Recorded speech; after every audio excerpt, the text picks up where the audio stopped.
오늘은 요한복음 7장 1절에서 13절 말씀 본문으로 그 형제들까지도 이런 제목의 말씀 함께 나누겠습니다. 오늘 본문 7장 1절은 이렇게 시작합니다. 그 후에 예수께서 갈릴리에서 다니시고 유대에서 다니려 아니하심은 유대인들이 죽이려 함이로라. 그 후에라는 말로 시작하고 있죠. 이것은 아마도 6장에 있는 내용, 그 후에라는 말이 될 겁니다. 그러니 지난 시간의 내용을 우리가 좀 간략히 살펴볼 필요가 있습니다. 예수님께서 오병이어 기적을 베푸시자 수많은 사람들이 예수님을 추종하기 시작했습니다. 예수님의 제자가 되었습니다. 그런데 예수님께서 스스로를 생명의 떡이라고 말씀하시자 분위기가 달라지게 되었습니다. 자신의 살과 피를 먹고 마셔야 영생을 얻을 수 있다라는 말씀을 이 무리들이 이해하지 못했습니다. 이제 무리들은 더 이상 예수님을 억지로 임금 삼으려 하지 않습니다. 유대인들은 예수님에 대해서 수군거리며 비난합니다. 심지어 제자들도 그 비난과 수군거림에 동참합니다. 예수님의 말씀이 이해하기 어렵다면서 상당히 많은, 어쩌면 대다수의 제자들이 예수님을 떠나게 되었고 그들이 다시는 예수님과 함께하지 않게 되었습니다. 바로 그런 와중에 유대인들 가운데 일부가 예수님을 죽이려고 공모합니다. 예수님에 대한 음모를 꾸미기 시작합니다. 아마도 이들에게 예수님은 눈의 가시처럼 불편한 존재였을 겁니다. 그런데 1절 말씀을 읽어보게 되면 우리 예수님께서 죽는 것이 두려워서 유대 지역으로 예루살렘으로 가지 않으신 것처럼 읽혀지게 됩니다. 예루살렘에 가셔야 하는데 유대인들의 죽음의 위협이 두려워서 가지 않으셨다라는 것으로 읽혀질 수 있다라는 말입니다. 실제로 여러분 2절을 보면 초막절이 다가오고 있다라는 기록이 있지요. 초막절은 유대인들에게 참 중요한 명절입니다. 가을 추수를 기념하는 중요한 절기입니다. 레위기 23장에 의하면 초막에서 일주일을 지내면서 생활을 합니다. 이렇게 초막을 짓고 생활하는 이유는 출애굽 이후에 광야 생활을 기념하기 위한 의미를 갖습니다. 따라서 이 초막절은 출애굽 시대 광야를 연상시킵니다. 말하자면 하나님께서 척박한 광야에서도 우리의 조상 이스라엘을 지키셨고 그리고 지금도 우리에게 풍성한 추수를 허락하셨다. 그러니 하나님께 감사하자, 기뻐하자. 그것이 초막절의 의미입니다. 예수님 당시의 초막절은 유월절, 오순절과 함께 3대 절기로 지켜졌고 모든 유대인들이 예루살렘에 올라가서 그 절기를 지켜야만 했습니다. 그런데 예수님께서는 이렇게 초막절이라고 하는 너무나 중요한 명절이 다가오고 있음에도 예루살렘으로 가는 것을 회피하고 계시는 것처럼 보인다라는 말입니다. 왜 그러실까요? 거기에 대한 내용이 3절 이하에 예수님과 예수님의 동생들이 나누는 내용 가운데 소개되고 있습니다. 3절, 그 형제들이 예수께 이르되 당신이 행하는 일을 제자들도 보게 여기를 떠나 유대로 가소서. 예수님의 동생들이 자신들의 형님인 예수님에게 들려주는 일종의 충고라고 말할 수 있습니다. 초막절 명절이 다가오니까 이제 이 갈릴리 촌에 머물지 말고 저 유대 지역 예루살렘으로 올라가십시오 요청을 합니다. 아마도 이런 요청의 배경에는 우리가 앞서 살펴보았던 6장 66절의 기록이 있는 듯 합니다. 수많은 제자들이 예수님의 말씀이 어렵다면서 예수님을 떠나버렸습니다. 그러니 자연스럽게 예수님의 세력이 약해졌고 숫자가 줄어들었고 그 규모가 작아질 수밖에 없게 되었죠. 아마도 예수님의 동생들은 그 광경을 목격했던 것 같습니다. 허무하게 사라져버린 숫자가 너무나 아쉽습니다. 그러니 예수님을 추종하던 그 세력을 다시 끌어모으기 위해서라도 유대인들이 함께 모이는 초막절을 지키기 위해 예루살렘에 올라가야 한다 생각한 것 같습니다. 바로 그러한 예전만 못한 예수님의 인기를 생각하며 다시 인기를 얻어보자 제안을 합니다. 그게 4절에 잘 나타나죠? 스스로 나타나기를 구하면서 묻혀서 일하는 사람이 없나니 이 일을 행하려 하거든 자신을 세상에 나타내소서 하니 여러분, 이 구절을 자세히 읽게 되면 예수님의 이 동생들의 속마음을 읽게 됩니다. 자신이 알려지기를 원하면서도 숨어서 일하는 경우는 없다는 겁니다. 나쁜 일을 하는 것도 아니고 병자를 고쳐주고 배고픈 자를 먹여주고 많은 좋은 것들을 가르치는 이 일을 하면서 이렇게 훌륭한 일을 할 바에야 숨어서 지내지 말고 사람들이 많이 있는 곳으로, 주류들이 있는 곳으로 가서 일해보라 라는 겁니다. 여러분, 이건 마치 무협지의 한 장면 보는 것 같아요. 제가 어린 시절에 무협지 꽤나 읽었거든요. 근데 거기에 보면 꼭 이런 내용이 나옵니다. 강호의 어느 고수가 자신의 무술 실력을 숨기고 시골에 들어가 살아갑니다. 그런데 이상하게 그것을 찾아서 오는 사람들이 있어요. 그리고 제안을 합니다. 아니, 이렇게 엄청난 무공을 숨기고 왜 살아갑니까? 사람들에게 나가서 실력을 보여주십시오. 인정을 받으십시오. 우리가 큰 일을 도모합시다. 뭐 이렇게 막 촉구한단 말이죠. 이게 동생들의 관점이라고도 할 수 있습니다. 바로 이런 동생들의 관점에서 보자면 초막절이야말로 너무나 좋은 기회입니다. 예루살렘에 모든 유대인들이 모이는 절기 아닙니까? 그러니 이렇게 수많은 군중들이 모인 자리에서 오병이어 제2탄 한 번만 보여주면 게임 끝입니다. 갈릴리 시골에서도 오병이어 기적을 통해 수많은 사람들이 제자가 되고 몰려들었는데 그 이스라엘의 수도인 예루살렘에서 이 기적 보여주면 끝장난다는 겁니다. 엄청난 인기를 끌게 될 것이고 잃어버린 그 제자들의 숫자 다 회복할 수 있게 되고 규모도 커지고 누구도 건들 수 없는 어마어마한 힘을 갖게 될 것이라는 말이죠. 그렇게 다시 힘을 재결집해보자, 이와 같은 예수님의 동생들의 지극히 현실적인 마음을 읽을 수 있습니다. 그런데 성경은 어린 동생들의 이 요청을 딱 한마디로 정리합니다. 5절의 말씀, 이는 그 형제들까지도 예수를 믿지 아니함이로라. 이와 같은 이야기, 우리가 보기에 별로 나쁜 거 아니지 않습니까?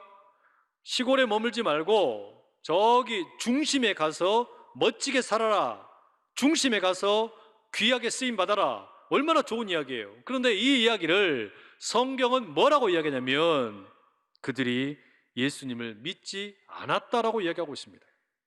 아마도 예수님을 믿기는 믿었겠죠. 그런데 기울어진 가문을 일으킬 희망으로 믿었겠죠. 또 자신들의 앞날을 이끌어줄 가능성으로 믿었겠죠. 그러나 이 동생들은 예수님을 하나님의 아들 구원자로 믿은 것은 아니었다라는 겁니다.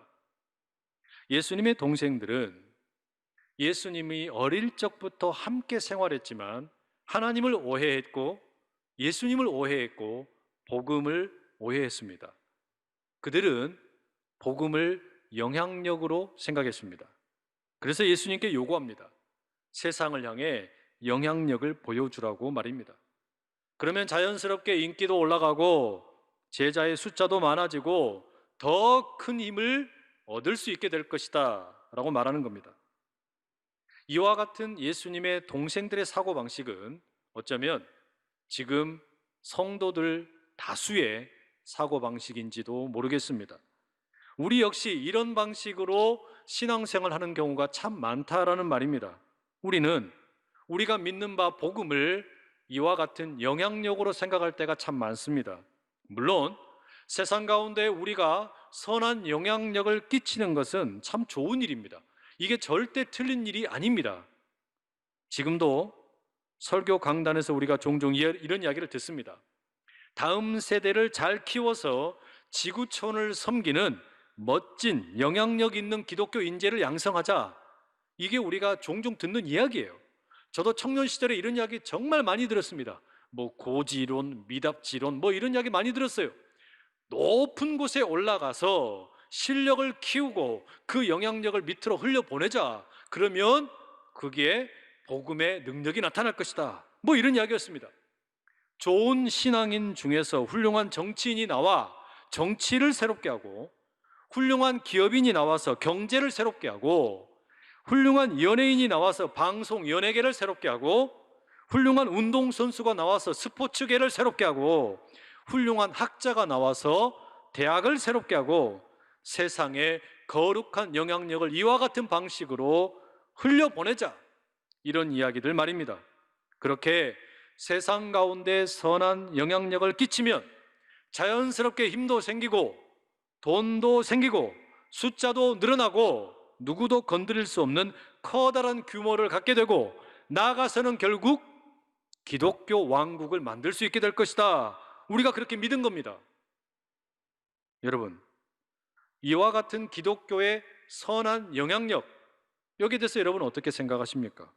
저는 지금도 복음의 선한 능력을 믿습니다. 복음의 선한 영향력이 얼마나 중요한지 절감하고 있습니다. 그래서 지금도 우리 다음 세대 자녀들 가운데 그렇게 멋지게 쓰임받는 미래의 리더가 나오기를 기도합니다. 뿐만 아니라 우리 성도들 가운데서도 각자의 삶의 자리에서 크리스찬 리더로 쓰임받기를 간절히 구하고 또 구합니다. 그런데 제 마음 한켠에는 이 슬로건이 참 두렵습니다.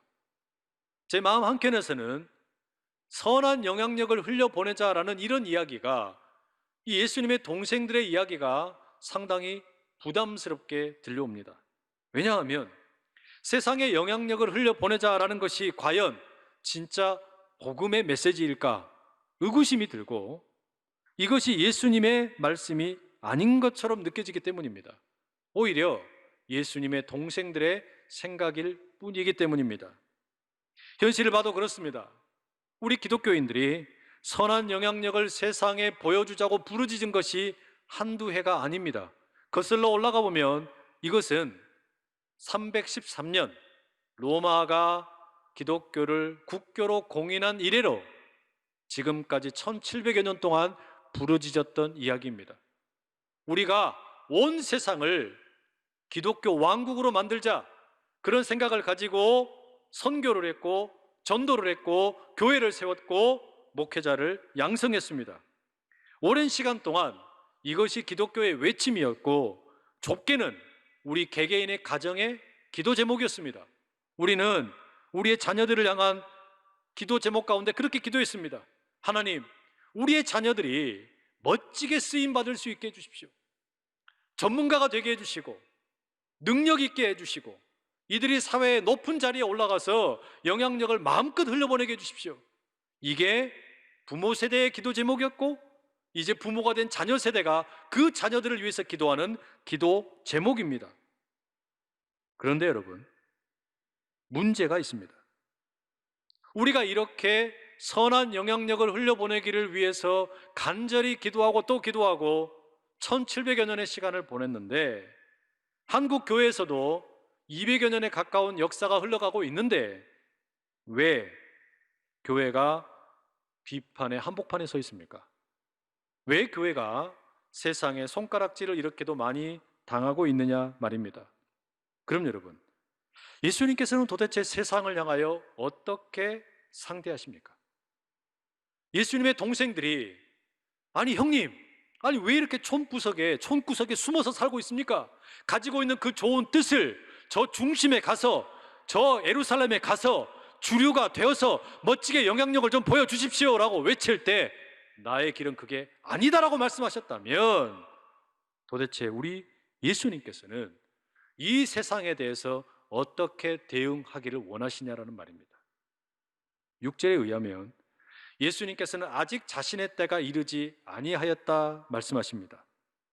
이때라는 것은 예수님께서 십자가에 죽으시고 부활하셔서 승천하시게 되는 그 때를 가리킵니다. 그러니 예수님께서 지금 갈릴리에 머물러 계시는 것은, 유다와 예루살렘 지역으로 다녀가시지 않는 것은 유대인들이 자신을 해칠까 두려워서가 아닙니다. 다만 하나님의 때를 기다리고 계시는 것일 뿐입니다. 그런데 예수님께서 하나님의 때를 기다린다라고 하는 말씀보다 더 중요한 말씀이 7절입니다. 여러분, 우리 7절의 말씀 함께 같이 읽어보시겠습니다. 시작.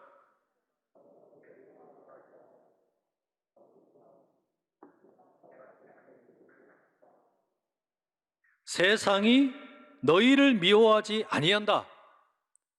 예수님의 동생들을 향하여 말씀하시는 겁니다. 세상이 너희들의 그러한 사고방식에 대해서 전혀 미워하지 않는다. 다만 나를 미워한다. 예수님의 생각, 예수님의 가치관, 예수님의 세계관을 미워한다라는 겁니다. 왜냐?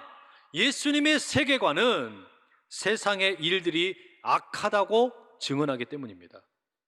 예수님께서는 제자들을 그리고 동생들이 생각하는 것처럼 지금 저기 세상 속에 들어가서 뭔가 멋진 일을 행함으로 선한 영향력을 끼치겠다는 데 있는 게 아닙니다. 예수님 그런 마음이 없으세요. 오히려 세상의 죄악된 본질을 증언하시고 그것으로 세상을 심판하시겠다고 말씀하십니다. 말하자면 이 세상이 얼마나 죄악이 가득한지 이것을 고발하셔서 심판하시겠다는 겁니다. 그러니 세상이 예수님을 미워할 수밖에요. 미워할 수밖에 없는 것이죠. 그렇다면 아니 도대체 예수님께서는 어떤 방식으로 이 세상을 심판하려고 하시는 겁니까? 예수님이 무슨 재판관이 되실 것도 아닌데 이 세상을 심판하려는 예수님의 방법이 뭐냐? 그게 십자가입니다. 예수님의 십자가에 바로 그와 같은 심판의 기능이 담겨 있다는 이야기예요. 말하자면 예수님께서는 십자가의 죽으심을 통하여 이 세상이 얼마나 추악한 거짓이 가득하고 죄악이 가득한지 만천하에 드러내시겠다는 겁니다. 이를 통해서 세상을 심판하시겠다라는 겁니다. 여러분, 이게 역설이죠. 세상이 생각할 때는 예수님을 십자가에 죽이는 것은 예수님이 심판받은 것이라고 생각했습니다. 그런데 예수님께서는 예수님의 십자가의 죽으심이 곧 세상에 대한 심판이라고 말씀하시는 거예요. 이게 예수님의 방식입니다. 십자가 죽음 앞에서 십자가에 죽으신 예수님으로 인하여 세상은 본래에 감추어져 있던 죄악된 얼굴을 드러내게 될 것이고, 거기에서 회개하고 돌이키는 자는 부활의 현실에 동참하게 되는 은혜를 입게 된다라는 겁니다. 이게 예수님의 십자가와 부활에 나타난 복음이에요. 여러분, 저는 이걸 장례식장에서 종종 느낍니다. 목사에게 있어서 가장 중요한 직무 가운데 하나가 장례 예식을 집례하는 일입니다. 그런데 이 장례식을 자주 다니다 보면 장례식이라는 것이 일종의 심판의 자리처럼 느껴질 때가 있습니다. 이 심판은 죽은 자에 대한 심판이 전혀 아닙니다. 이 심판은 살아남은 자들에 대한 심판입니다. 아직 살아남은 자들을 향하여 지난 날을 어떻게 살았는지 심판하는 겁니다. 그리고 그 죽음의 자리에서, 장례의 자리에서 당신의 남겨진 삶을 어떻게 살 것인지 다짐할 것을 요청하는 자리가 장례입니다. 특히나 유족들의 우애가 좋은 경우와 이 유족들의 사이가 나쁜 경우는 완전히 다릅니다. 장례식장을 들어가면 공기부터가 달라요. 장례식장에 들어갈 때 유족들의 관계가 좋은 경우와 유족들의 별로 이렇게 사이가 좋지 않은 경우는 공기의 질부터가 다르다는 이야기입니다. 그곳에 들어가면 고인의 음성이 들리는 것처럼 착각할 때가 있습니다. 자신의 남겨진 형제들과 남겨진 자녀들을 향하여 무언가 고인이 전하고 싶은 메시지가 있는 것처럼 느껴질 때가 있다는 이야기예요. 제발 남겨진 자들아 잘 살아라. 제발 나의 형제들아, 나의 자녀들아 잘 살아달라.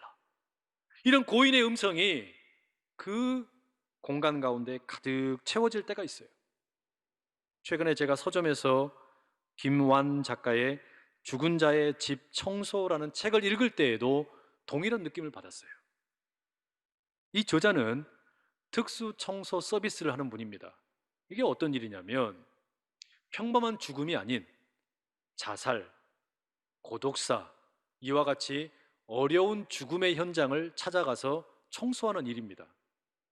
시체가 오랫동안 방치되었던 곳, 또 누구도 가고 싶지 않은 그런 어떤 장소에 가서 그 고인이 죽음을 맞이한 마지막 공간을 청소하는 일입니다. 이 책의 저자가 말합니다. 살아있는 자신이 죽은 자의 공간으로 들어간다라고 말합니다.